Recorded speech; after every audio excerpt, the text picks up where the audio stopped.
La percepción son las impresiones que los individuos pueden llegar a tener de los objetos por medio de los sentidos, como el olfato, el gusto, el tacto, la audición y por supuesto lo visual.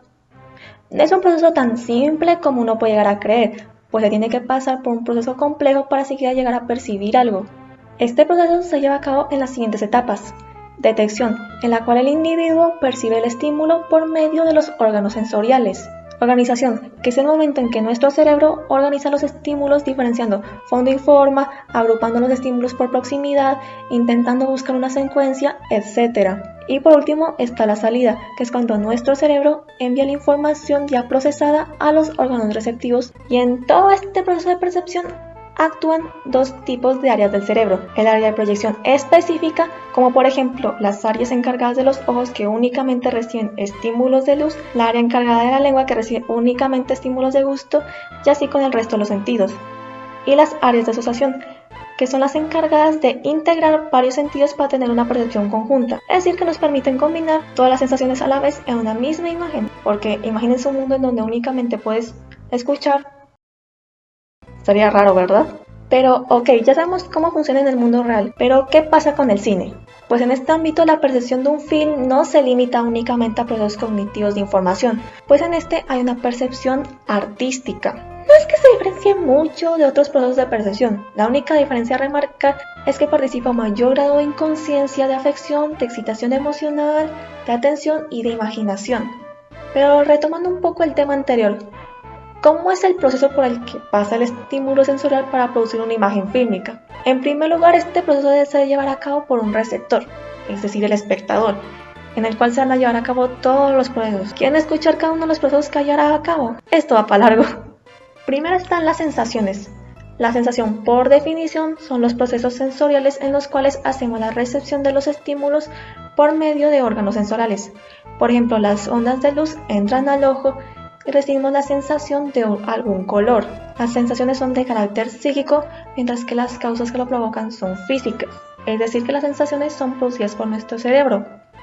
Immanuel Kant lo explica de esta forma: existen las cosas en el mundo independientemente de nuestra experiencia. A estas las vamos a llamar la cosa por sí misma. El ser humano nunca podrá conocer las cosas en sí mismas, sino que simplemente podemos conocer una versión simplificada basada en lo que podemos percibir por nuestra mente, con lo que podemos incluir que las sensaciones son subjetivas. Pero eso no evitó que hubiera gente que intentara cualificar esto y su relación con el estímulo, por lo que sí, vamos a hablar de matemáticas y física. Primero está la ley de Weber, la cual expone que dos estímulos de la misma clase pueden discriminarse si la diferencia es proporcional a su magnitud, la cual tiene esta bonita cantidad de fórmulas relacionadas, pero vamos a explicarla con un ejemplo mejor. En una mano tienes una masa de 100 gramos, mientras que en la otra tienes una masa de 105 gramos. ¿Puedes lograr distinguir cuál es cuál? Probablemente no, porque el estímulo que tienes de ambas es muy parecido. Pero si en vez de 105 gramos tenemos una de 120 gramos, puede que ya sea más posible que diferencies cuál es cuál. Es decir, que para comenzar a notar la diferencia entre masas es necesaria una diferencia de 20 gramos. Ahora está la ley de Fechner, que usando la teoría de Weber como base, Fechner afirma que mientras que un estímulo aumenta en progresión geométrica, la sensación la hace de forma aritmética. Con esta bonita fórmula, hagamos un pequeño ejemplo. Tenemos una bombilla encendida con una sensación de iluminación. Si encendemos otra bombilla de igual intensidad, no es que tengamos la doble sensación de iluminación, ¿no? Pero no nos tomamos muy a pecho lo que dicen estas leyes. Hoy en día no se consideran válidas por dos razones. La primera es porque la fórmula que les mostré cuadra bien con valores medios, pero si vamos con valores muy bajos o muy altos, pues la cosa no cuadra mucho con la vida real. Y la segunda es porque la ley no es universal. Anteriormente se creía que funcionaba con todo tipo de sensaciones, pero al final así no fue la cosa. Intenten hacer el ejemplo que les hice de las masas, pues esta vez con sal y probando con el gusto. Ya me dirán ustedes si el resultado cuadra. Para destacar otros planteamientos, tenemos uno en el cual se expresa que tal vez no exista una relación entre las causas externas o estímulos con las sensaciones, dando como ejemplo que las sensaciones visuales pueden durar más tiempo que el estímulo y otras cosas por el estilo.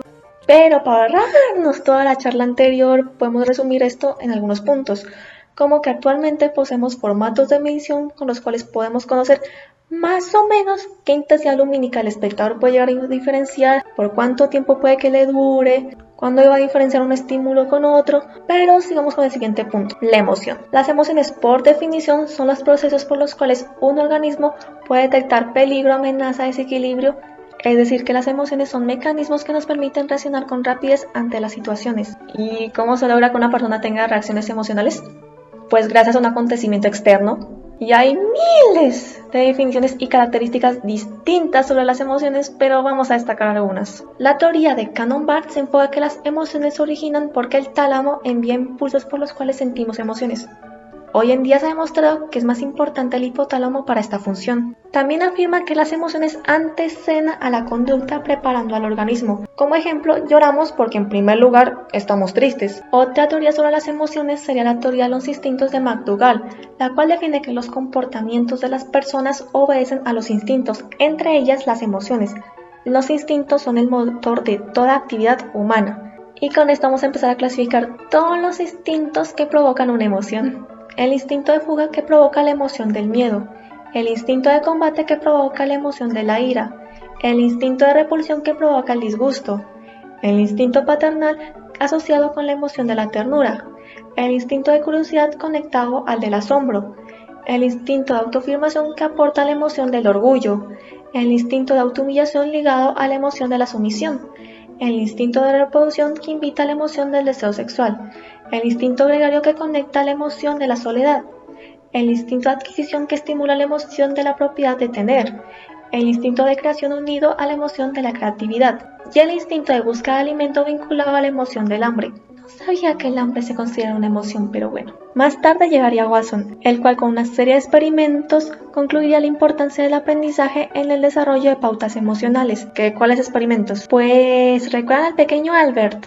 Para estudiar el poder del condicionamiento, Watson utilizó bebés como sujetos de estudio, demostró que se podía aprender emociones fuertes en una situación por condicionamiento y después generalizarlas o transferirlas a otras situaciones similares sin tener que repetir el condicionamiento original. Condicionaron a los bebés para asustarse con un ratón blanco que antes les había gustado. En este caso, trabajaron con un bebé de 8 meses, el pequeño Albert. Cada vez que aparecía el ratón, se hacía sonar un ruidoso gong que alarmaba al bebé.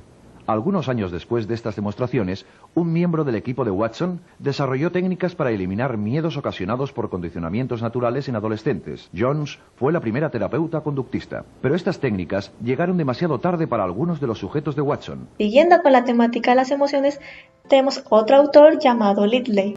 Este demostró que toda emoción lleva consigo un cierto grado de excitación. Y ya hablando sobre la relación entre sensación y emoción, las emociones desencadenan cierto tipo de sensaciones en nuestro cuerpo, por lo que hay una relación entre ambas.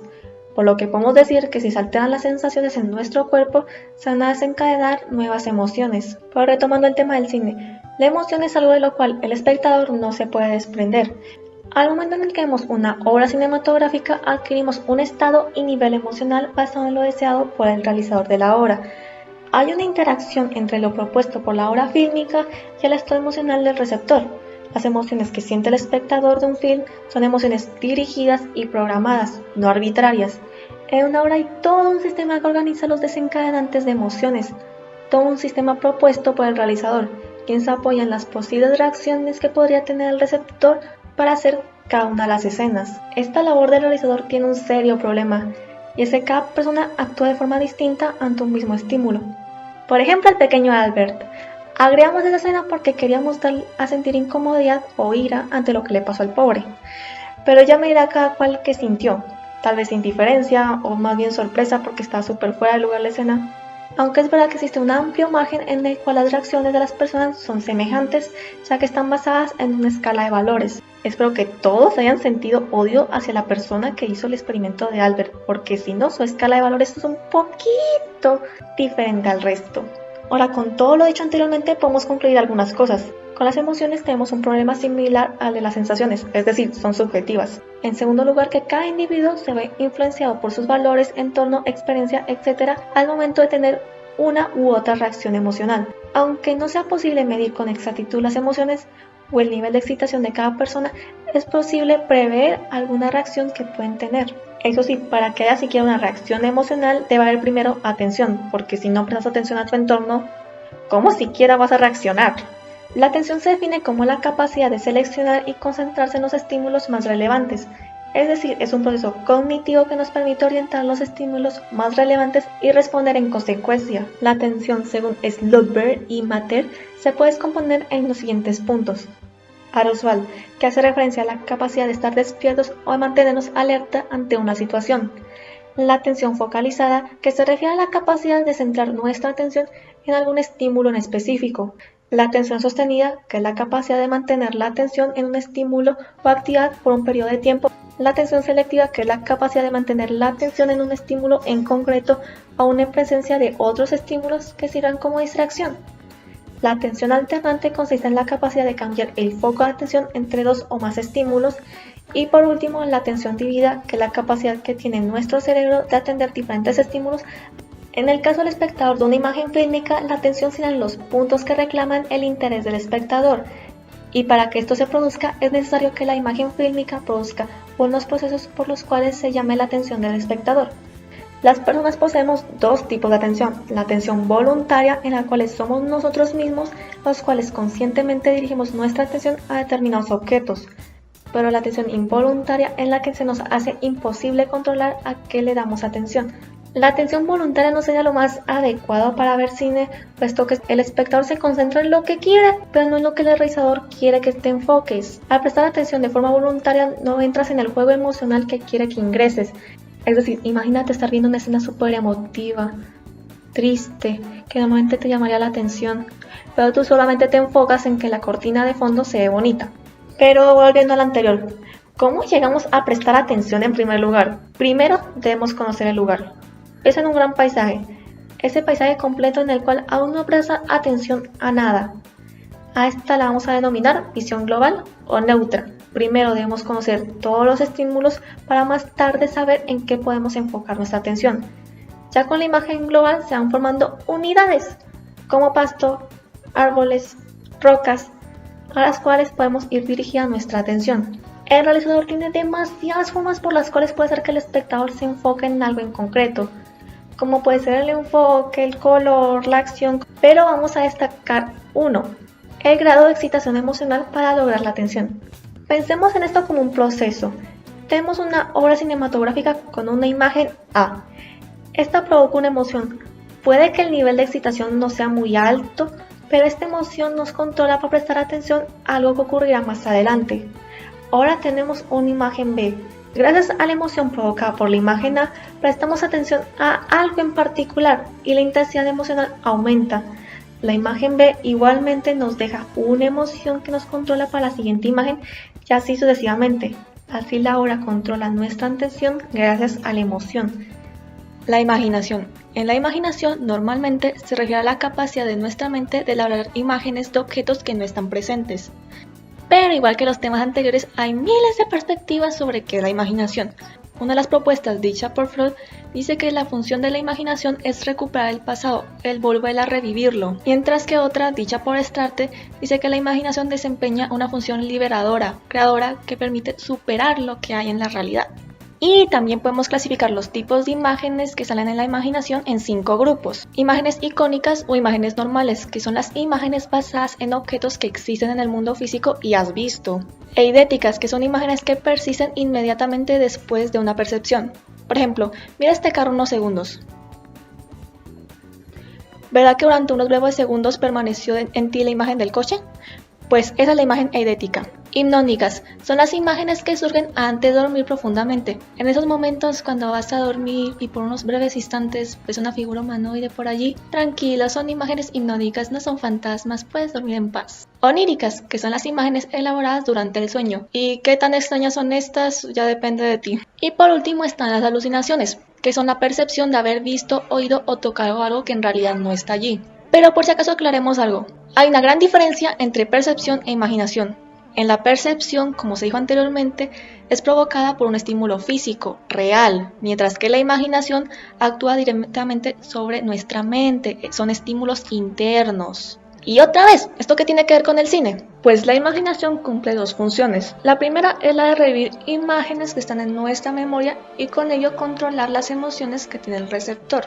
Como al ver una película y recuerdas que tú una vez sufriste algo similar a lo que está viviendo el personaje. La otra función de la imaginación en el cine es el de aventurar nuevas relaciones, es decir, que el espectador se adelante o intente desarrollar los acontecimientos. A eso se le conoce como fenómeno de anticipación y esta es la base de la participación del espectador en la cinematografía. Pero que ya hablamos de todos los procesos, pero se nos olvida algo importante: el propio receptor. Pues el receptor es la víctima de todo lo que va a realizar la obra cinematográfica. Pero eso no significa que es un idiota, ¿no? Sino que es más bien alguien que ofrece la obra. Es decir, una obra cinematográfica no es obra, sino hay alguien que la mire en primer lugar. Es decir, el espectador viene voluntariamente, la mayoría de las veces, a entrar en ese juego emocional que le ofrece el realizador, pero no es consciente de las emociones que tiene planeadas que va a sentir el realizador. Los fines necesitan de la participación del espectador, pues si este no está comprometido de forma emocional, la obra no tendrá su debido impacto. Pero voy a aclarar algo: esto no significa que el espectador pierda su identidad. ¿A qué me refiero? Que el espectador promedio presenta una personalidad estable y no necesita proyectarse en el héroe ni tampoco imitarle, sino que es consciente de su yo. Como ejemplo, el espectador nunca podrá sentirse de la misma forma que el héroe de la película. Primero porque varias de las sensaciones que siente el personaje no las siente el espectador, como el frío o el calor intenso, el dolor físico, y agradezcan que nosotros no vamos a sentir lo mismo. Segundo, porque los estados emocionales del personaje pueden ser distintos al del espectador o contrarios, como si el personaje siente euforia o felicidad, puede que el espectador sienta tristeza o repulsión. Y por último, el espectador dispone de una cantidad de información que puede o no poseer el personaje o viceversa, por lo que las posturas e ideas que cada uno tenga son diferentes. Pero retomando el tema, para que en primer lugar haya participación del espectador se tienen que cumplir algunas condiciones. Primero, la sensación de realidad que nos da la obra. No que el mundo sea realista, sino que sintamos que el mundo que vemos es posible y no se inventen demasiadas locuras que nos puedan desconectar del mundo. En segundo lugar está la verosimilitud de los acontecimientos, porque admitámonos que nos desconecta del mundo ver que dos personajes que se han peleado a cada rato y se odian a muerte, al final se dan un beso sin sentido. Y tercero está la predisposición receptiva del espectador, porque si no quieres ver la película, entonces ¿para qué estás aquí en primer lugar? Pero ok, si ya entendimos que el receptor no se siente ni identificado ni reflejado en el personaje, ¿cómo el receptor entra en el juego emocional junto al personaje? Simpatía. El receptor entra en el juego emocional al ver los estados emocionales del personaje. Obviamente nunca llegamos a sentir todo el dolor de ver a ese personaje importante fallecer, porque no tenemos tanta relación como el personaje.